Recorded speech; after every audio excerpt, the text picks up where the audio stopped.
untuk memudahkan perjalanan seorang salik untuk bisa wusul dan mudah sampai kepada Allah dalam perjalanan spiritual ini, maka ulama kemudian membuatkan stasiun-stasiun, tahapan-tahapan, makom-makom yang mesti dilalui oleh para salik ini. Nah, nyaris semua sufi itu sepakat bahwa makom pertama, stasiun pertama yang mesti disinggahi oleh seorang salik adalah makom taubat. Nah, pembahasan ke depan ini mungkin sampai beberapa edisi kita akan membahas tentang taubat ini, bagaimana dan bagaimananya. Mari kita simak pembahasannya.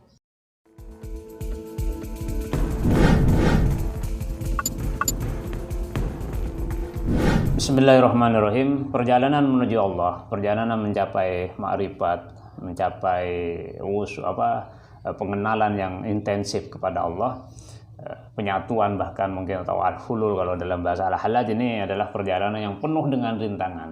Cobaannya banyak, setannya banyak, ya, begalnya banyak, rampoknya banyak, perjalanannya terjal dan sulit. Nah, tanpa pertolongan dari Allah maka ini akan semakin sulit. Maka kemudian dibuatlah upaya-upaya untuk mempermudah perjalanan yang sulit ini. Nah, salah satunya adalah yang pertama, makom taubat ini. Jadi sebelum orang melakukan perjalanan ini adalah dia harus membersihkan dirinya dulu. Karena dosa yang sudah menempel dalam hati kita, dalam ruang spiritualitas kita itu menjadi beban dalam perjalanan. Jadi perjalanan Anda bisa membayangkan perjalanan yang mendaki, licin, terjal, masih banyak ularnya, masih banyak serigalanya, tapi masih kita berjalan dengan memikul beban yang berat. Maka bisa dibayangkan betapa semakin sulitnya ini. Maka beban ini dalam term kajian sufis, kajian tasawuf sering disebut dengan dosa. Dosa itu adalah beban yang harus dibersihkan dulu, yang harus dibuang dulu sebelum seorang salik melakukan. Maka yang menonjol dalam kajian tasawuf itu sebenarnya ada 3, yaitu at-takhalli yang pertama, yang kedua at-tahalli, yang ketiga at-tajalli. Jadi ha dan jim. Nah, yang kha ini sebenarnya, ya, walaupun istilahnya takhalli sederhana, tapi ini prosesnya sebenarnya agak lama. Jadi bagaimana orang betul-betul berhenti membersihkan dirinya dulu, bersuci secara zahir dan batin, terutama secara batin, sehingga dia langkah perjalanannya mencapai wusul kepada Allah itu lebih mudah. Dan Allah sangat senang sekali ketika seorang kembali kepadanya.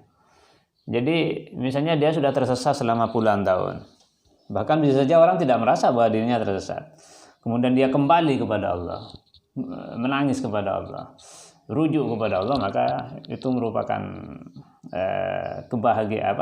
suatu yang membahagiakan dalam tanda petik, menyenangkan Allah.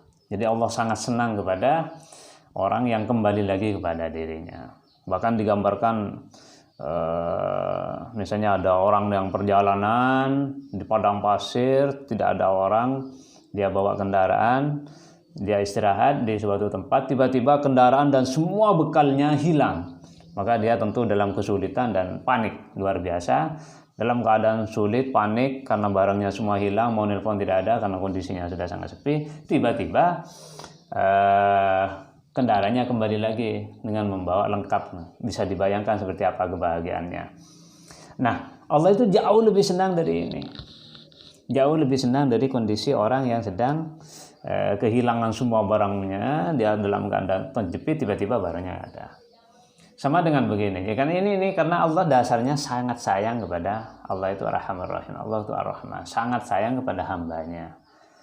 Maka misalnya begini, Anda punya anak, ya, namanya anak, sejahat apapun, sejelek apapun perangainya, pasti Anda menyimpan rasa sayang kepada anak itu. Misalnya dia telah mencaci Anda, memaki Anda, disuruh begini tidak mau, menyakiti hati Anda, mabuk-mabukan yang tidak disukai, disuruh sholat tidak mau, suruh sholat berjemaah dia tidur, suruh belajar, intinya dia sudah betul-betul membuat jengkel Anda.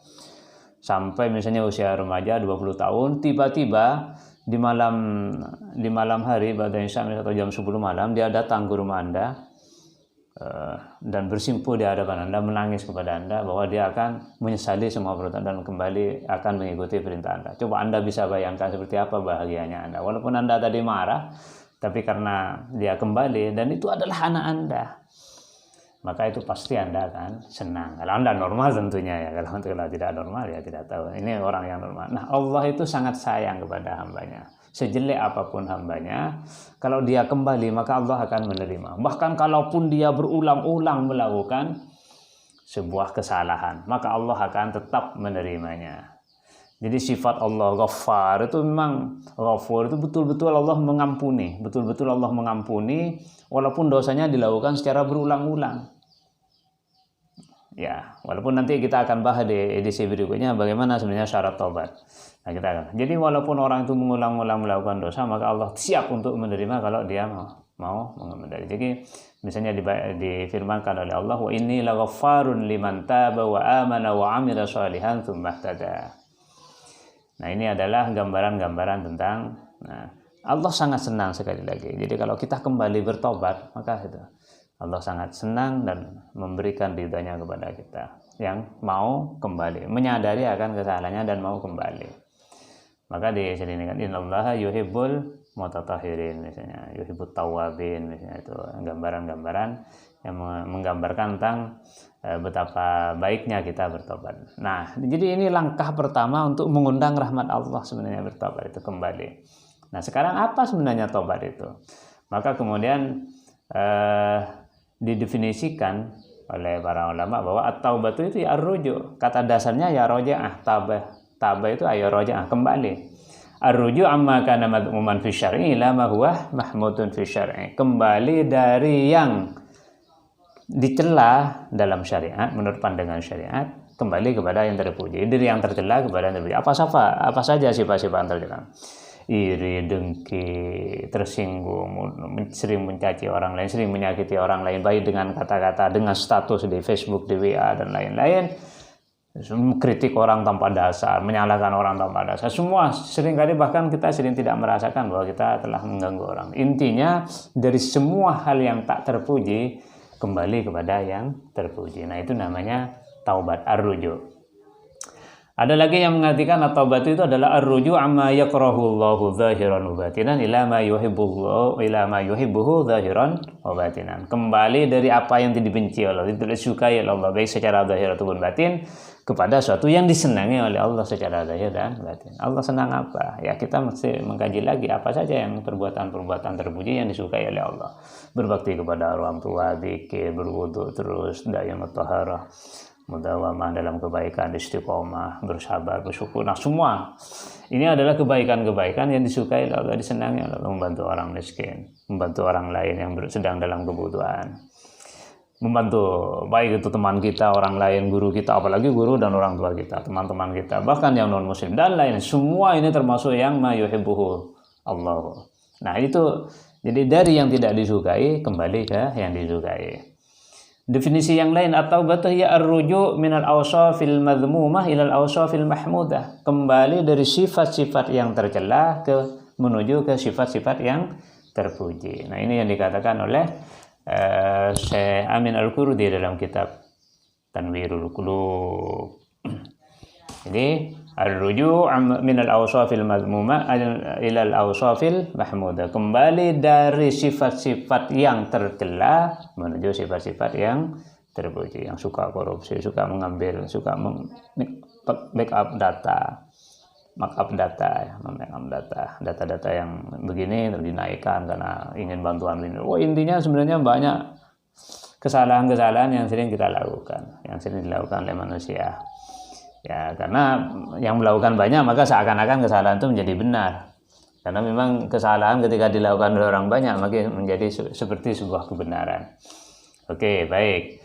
Nah, jadi maka di sini kemudian kembali ke awal lagi. Jadi makom taubat ini adalah kalau bagi para sufi misalnya kita baca di kitab Tanwirul Qulub, Syekh Amin Al-Qurdi mengatakan hiya aslu kulli maqamin wa halin.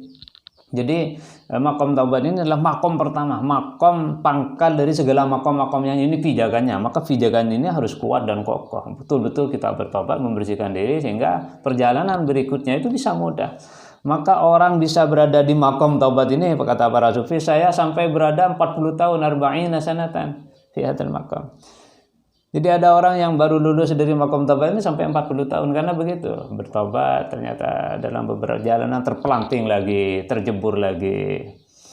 Taubat lagi, kan baru sadar, kan ada orang ceramah begini-begini, sadar lagi, ya itu bagus.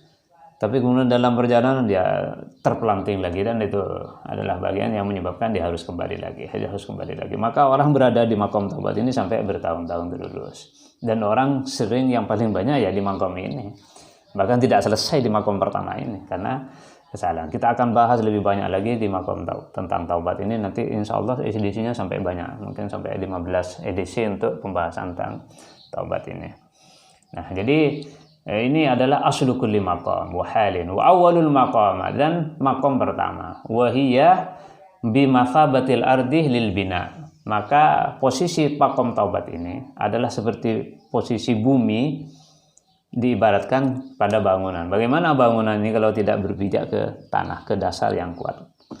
Nah, bisa dibayangkan kalau tanahnya tidak kuat, maka bangunan yang dibangun ke atas menjadi cepat roboh.